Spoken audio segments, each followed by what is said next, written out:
Hi, I'm Chaz Kangas from Go 95.3, and my illustrious guest at this time, you are now in the presence of viewing a world record holder. You're viewing someone officially endorsed by Capcom, one of the largest, fastest growing fan bases and touring artists in indie hip-hop. My guest at this time. Who? Oh, Mega Ran and K-Murdock. Yo.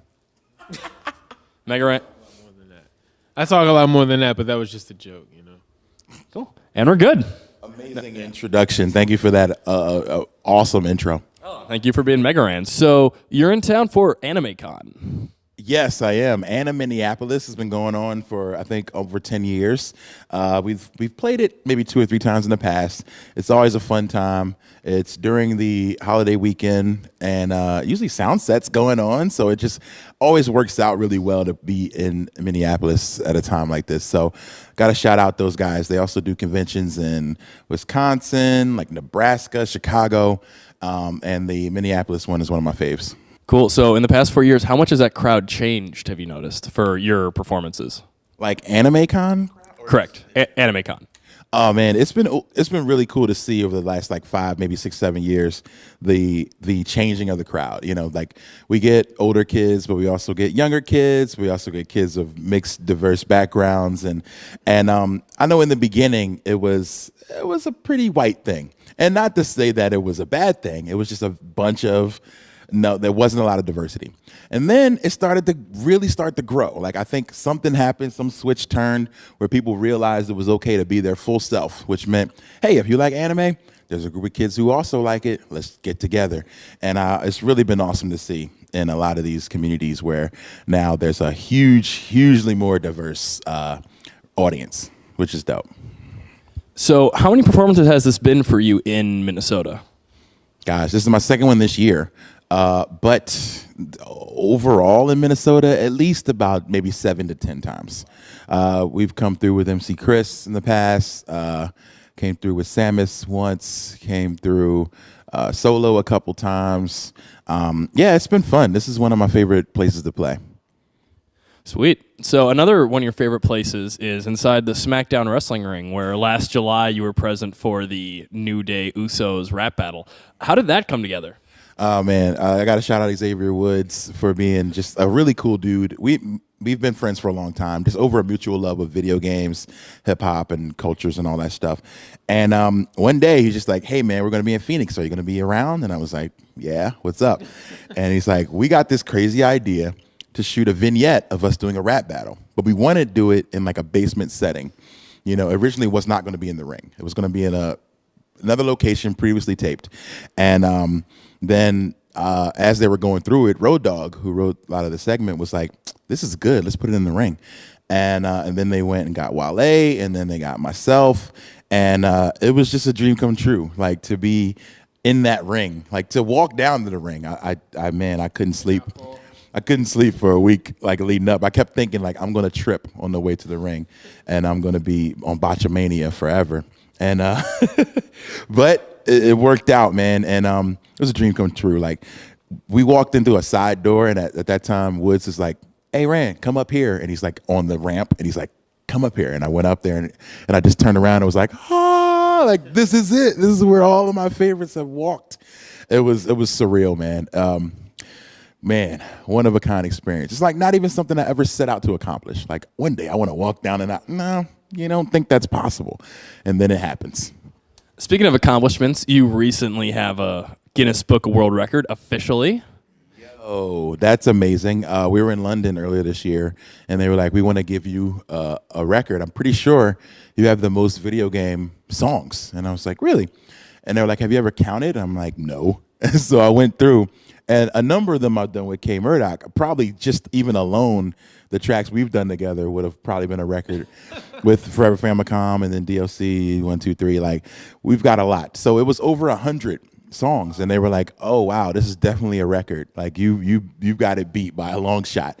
So come on into the office. Let's do some photos, and we're gonna put you in the 2019 book." And I'm like, what? Like I remember being a kid having the Guinness Book of Records at my house and reading about longest fingernail and all these crazy, you know what I mean? Oldest man and I don't know, just crazy stuff. And this is amazing, like to be able to be a part of it. Like I thought about going for the freestyle record, but like it seems to get broken a lot. I actually held that for a while when it was 28 hours. What's it now? Now it's broken into 4 separate categories. One is like impromptu single-person freestyling. One is like group freestyling. One is continuous rap performance, which doesn't necessarily have to be freestyling. And there's one, one is like group freestyling, and then one is just assortment of people freestyling. They separate that versus like having it a single group versus having just a bunch of random people all together. Yeah. Around. Yeah. Wow. Okay, that's interesting. See, this is why I couldn't have possibly jumped into that. That sounds crazy. And then Murs had one which was just continuous rap, right? Yep. Yeah, that was the one of the non-freestyle. Freestyle. Okay. And when I tuned in and watched him do that, he was like rapping Snoop lyrics, and I was like, wait a minute, I didn't know you could do that. You don't even have to rap your own lyrics. So when I saw it, he was doing crisscross lyrics. So he will be at Soundset too. So you can take it up. We can get into a fight with Murs. Brought to you by Go 95.3. Bring a camera. It's going down. No, just kidding. Just kidding. I wouldn't do that. He's got a mean right hook. Yeah. Murs is the OG. But speaking of right hooks, you occasionally are rocking a mean one yourself with that cannon, because you are officially endorsed by Capcom, who are responsible for such games as Street Fighter, Hadouken, and Resident Evil, all types of great games. It's been an honor to work with those guys, and I think, honestly, I tell the story on stage a little more exaggerated, but basically I got an email from them, and maybe it was back in MySpace days. I got a message from them with the big C in the logo, and they were like, we heard you're doing a Mega Man album, but don't worry, this isn't a cease and desist. And I was like, oh, okay. And they were like, we love it, and we would like to talk to you about working together. And that was cool. Another thing you don't necessarily set out to accomplish, you just kind of do it. In the hip-hop school of thought, we just kind of do things. I'm sure Kay has sampled some records that we haven't necessarily talked to the original owners of them at that time. You just do it. And then hopefully it works out. And this is one of those cases where they were like, we like what you do. It's clean. It's well done. It's well thought out. And we think it's a worthy tribute to Mega Man. So they invited me to Comic-Con. They were like, they had me signing autographs. And I was like, oh my gosh, like this is crazy. And that was when I discovered this world of whatever it is. Some people call it nerdcore. I call it chip hop. This very interesting subgenre of rap. And I just realized that that there was a whole world out there, that I didn't know about, and that I appreciate it, and they appreciate it as well. So it was really cool. And since then, we've been working together. I'm excited about Mega Man 11. So far, I have no involvement in it so far, but I would love to be involved. That's coming out later on this year. And but yeah, it's just the fact that they didn't sue me was a really good look. It's all love when it comes to that. So, all right, lightning round for both of you. Which is the best Mega Man villain? Go. I like Metal Man. Aquaman.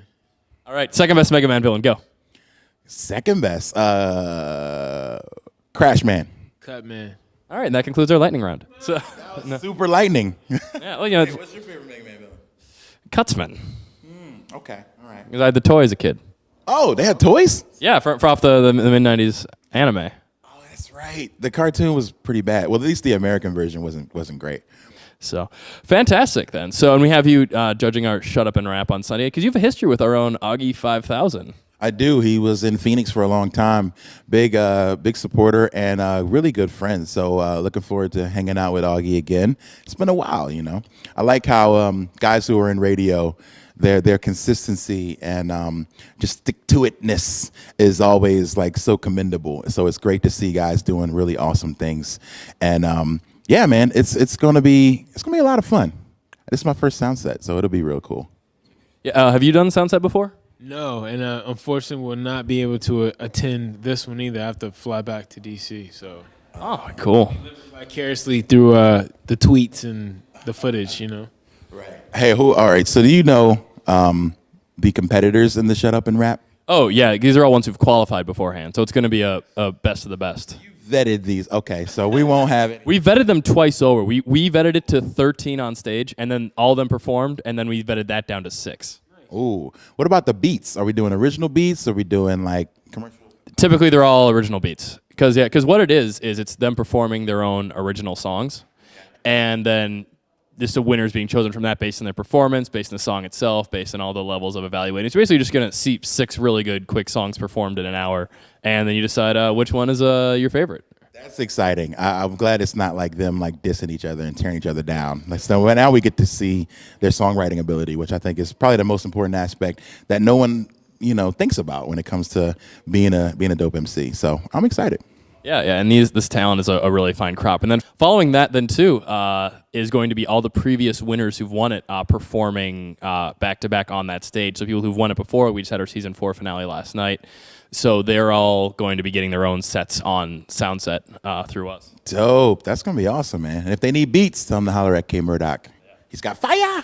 So K-Murdock, being in DC, do you find there's much of a regional go-go influence on your production because of how large it is out there?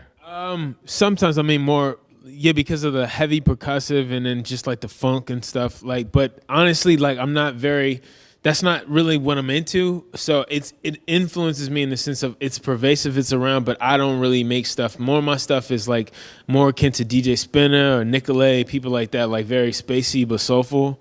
So yeah, but you can't help but hear it like literally everywhere. Go-go is like everywhere. So in your beat making creative process, do you find that you begin with a sample you like that you want to incorporate into, or do you find that sometimes it's the drums first and then you find around that? Always a sample. I usually always start with the sample. I'm not a lot of producers like Dilla, rest in peace, are from a background where they're drummers. So a lot of them start like with a groove or a pocket or break beat. If I do start with drums, it's a break beat because I'm not admittedly the best like original drum programmer, but like samples are like my thing. So samples and melodies. So do you have any productions you've done that you're particularly proud of that you wish were more well-known amongst your fan base? There's a track, I'm not just saying this because he's right next to me, but off our first collaboration, Forever Famicom, we did a track called The Girl with the Makeup. And to this day, like that's my favorite probably song that I've done with Rand. We've done like 60 songs together. So yeah.